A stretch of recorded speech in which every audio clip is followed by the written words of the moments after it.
Imagina un instante en el jardín del Edén, un lugar donde la creación respira en perfecta sintonía con su creador. Cada árbol, cada río, cada criatura vibra con una armonía que parece eterna.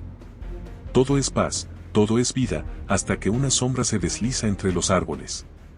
Una serpiente, dice la historia que conocemos desde niños, una criatura astuta que susurra palabras de tentación a Eva y cambia el destino de la humanidad para siempre. Pero, detente un segundo. ¿Era realmente solo una serpiente? ¿Un reptil común que, de repente, tuvo la capacidad de hablar, razonar y engañar? ¿O hay algo más, algo mucho más profundo escondido en las palabras de este relato antiguo? La historia del Edén no es solo un cuento del pasado, es un misterio que sigue resonando, un enigma que nos desafía a mirar más allá de la superficie. ¿Y si te dijera que la palabra serpiente en el texto original hebreo no describe solo a un animal que se arrastra, sino que puede significar algo brillante, resplandeciente, incluso sobrenatural? ¿Y si la serpiente no fuera lo que siempre imaginaste, sino una entidad mucho más poderosa y astuta de lo que las ilustraciones infantiles nos muestran? Hoy, vamos a desentrañar este secreto, explorando el texto bíblico con ojos nuevos, y te prometo que lo que descubras podría cambiar para siempre cómo entiendes el Génesis, el Edén y hasta el mundo que habitamos ahora. Quédate hasta el final, porque vamos a sumergirnos en las profundidades del texto original, en las tradiciones antiguas y en las conexiones que la Biblia misma teje a lo largo de sus páginas.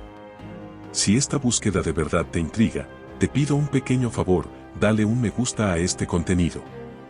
Es un gesto sencillo que ayuda a que estas reflexiones lleguen a más personas que, como tú, quieren respuestas claras y profundas. Y gracias de corazón. Ahora, empecemos. Más allá de la serpiente, un misterio en el texto. Desde pequeños, la imagen es clara, un jardín perfecto, un árbol prohibido, y una serpiente parlante que convence a Eva de probar el fruto. Es una escena tan conocida que casi la damos por sentada. Pero, pensemos por un momento, ¿desde cuándo las serpientes hablan? En toda la Biblia, solo hay un caso más de un animal hablando, la burra de Balaam en Números 22, y eso fue un milagro directo de Dios. Entonces, ¿por qué en el Edén una serpiente, de entre todas las criaturas, tendría la habilidad de dialogar, razonar y manipular? ¿Es esta la única excepción en la historia, o hay algo más que no estamos viendo? La respuesta comienza en el texto hebreo original de Génesis.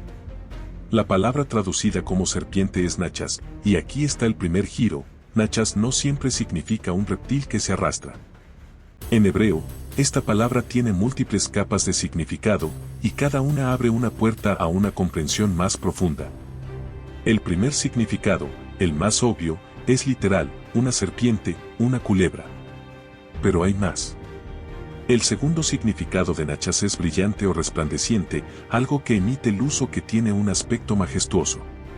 Y el tercero, aún más intrigante, se relaciona con adivino o encantador, alguien que usa palabras para seducir o hechizar.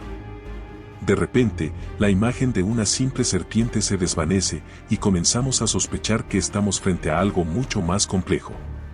Imagina esto, y si la serpiente no fuera un animal común, sino un ser espiritual que se presentó ante Eva con una apariencia deslumbrante, con palabras que encantaban y una inteligencia que superaba cualquier astucia animal. Esto explicaría por qué Eva no se sorprende al escucharla hablar. El texto no dice que ella se asustara o dudara, en cambio, entabla un diálogo profundo, casi filosófico, con esta criatura. La serpiente no solo le ofrece un fruto, cuestiona la palabra de Dios, siembra dudas y promete un conocimiento que la hará como Dios. ¿Suena eso como algo que un reptil podría hacer? Para entender mejor, pensemos en el contexto del Edén. Este no era un jardín cualquiera. Génesis lo describe como un lugar donde Dios caminaba, donde lo divino y lo humano se encontraban. Era un santuario, un punto de conexión entre el cielo y la tierra. En un lugar así, la presencia de un ser espiritual no sería extraña. De hecho, otros textos bíblicos nos dan pistas de que el Edén era más que un paisaje terrenal. En Ezequiel 28, 13-14, se describe a un ser que estuvo en el Edén, el jardín de Dios, un querubín ungido cubierto de piedras preciosas, que luego cayó por su orgullo. Este pasaje, aunque habla del rey de Tiro, Muchos lo ven como una referencia velada a un ser celestial, quizás el mismo que actuó en el Edén. Y en Isaías 14, 12-15, leemos sobre la estrella de la mañana que quiso elevarse por encima de Dios y fue expulsada. ¿Coincidencia? Parece que la Biblia está señalando a una figura mucho más grande que una simple serpiente. La serpiente y los seres espirituales. Si la Nachas no era solo un reptil, ¿quién o qué era? Para responder, necesitamos explorar cómo la Biblia describe a los seres espirituales y cómo las serpientes se relacionan con ellos. En el Antiguo Testamento, las serpientes no siempre son criaturas físicas. En Números 21, Dios envía serpientes ardientes, Nachas serapim, para castigar a Israel. La palabra serapim es la misma que se usa en Isaías 6 para los serafines, los ángeles de 6 alas que rodean el trono de Dios. En hebreo, serap significa ardiente o brillante, lo que conecta las serpientes con seres luminosos y espirituales. ¿Podría la serpiente del Edén haber sido un ser angélico, un serap corrompido que usó su apariencia resplandeciente para engañar? Esta idea no es solo una teoría moderna. En las tradiciones judías antiguas, muchos rabinos veían a la serpiente como algo más que un animal. Algunos la identificaban como un ángel caído, un ser celestial que se rebeló contra Dios. Otros la veían como un símbolo del mal, pero todos coincidían en que su papel en el Edén era sobrenatural. Y cuando llegamos al Nuevo Testamento, la conexión se hace explícita. En Apocalipsis 12:9, leemos, y fue arrojado el gran dragón, la serpiente antigua, que se llama el adversario y Satanás, el cual engaña al mundo entero. Aquí, Juan, inspirado, une los puntos, la serpiente del Edén no es otra que Satanás, el líder de los ángeles rebeldes. Pero, espera, ¿quién es Satanás? La imagen popular de un ser con cuernos y cola es más un invento medieval que una descripción bíblica. En hebreo, Satán significa adversario o acusador. En Job 1, aparece como un ser que desafía a Dios en la corte celestial. Esto nos dice que, antes de su caída, Satanás era un ser de alto rango, con acceso al Edén y a la presencia de Dios. Su rebelión no comenzó con Eva, comenzó en el cielo, cuando quiso usurpar el lugar de Dios, como sugiere Isaías 14. Al fallar, llevó su batalla a la tierra, y el Edén fue el primer campo de guerra. El Edén, un santuario celestial. Para entender por qué este ser estaba en el Edén, necesitamos repensar qué era el jardín. No era solo un lugar de árboles y ríos, era un templo, un monte sagrado donde lo divino y lo humano se unían.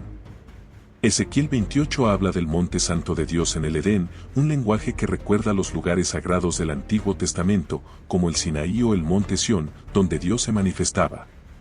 En las culturas del Antiguo Oriente Medio, los montes eran vistos como puentes entre el cielo y la tierra, y el Edén encaja en esa imagen. Además, Génesis 2:15 dice que Adán fue puesto en el Edén para cultivarlo y guardarlo. La palabra hebrea para guardar, chamar, es la misma que se usa para los sacerdotes que protegían el templo. Esto sugiere que Adán tenía un rol sacerdotal, que el Edén era un santuario donde él servía a Dios. En un lugar así, la presencia de seres espirituales no sería sorprendente. De hecho, Eva no parece asombrada al hablar con la serpiente, lo que podría indicar que estaba acostumbrada a interactuar con entidades celestiales. Entonces, la serpiente no era una intrusa, era un ser que ya tenía acceso al Edén, parte de la corte celestial antes de su rebelión. Pero, ¿qué quería? ¿Por qué engañar a Eva? La respuesta está en lo que ofreció: seréis como Dios, conociendo el bien y el mal, Génesis 3:5. No era solo un fruto, era la promesa de autonomía, de independencia de Dios. Era el mismo deseo que llevó a la caída de Satanás, querer ser igual al Creador. Al tentar a Eva, buscó que los humanos siguieran su mismo camino de rebelión, rompiendo la armonía del Edén. La serpiente hoy, un engaño que persiste. Aunque la serpiente fue derrotada en la cruz, su influencia continúa. Apocalipsis 20:10 nos asegura que su destino final está sellado, y el adversario que los engañaba fue arrojado al lago de fuego. Pero mientras tanto, sigue trabajando, distorsionando la verdad, prometiendo poder y autonomía, como lo hizo con Eva. Cada vez que elegimos nuestro propio camino sobre el de Dios, repetimos el error del Edén. Entonces, ¿qué significa esto para nosotros? La historia de la serpiente no es solo un relato antiguo, es una advertencia viva. Nos llama a estar atentos, a confiar en la palabra de Dios por encima de las voces que nos tientan.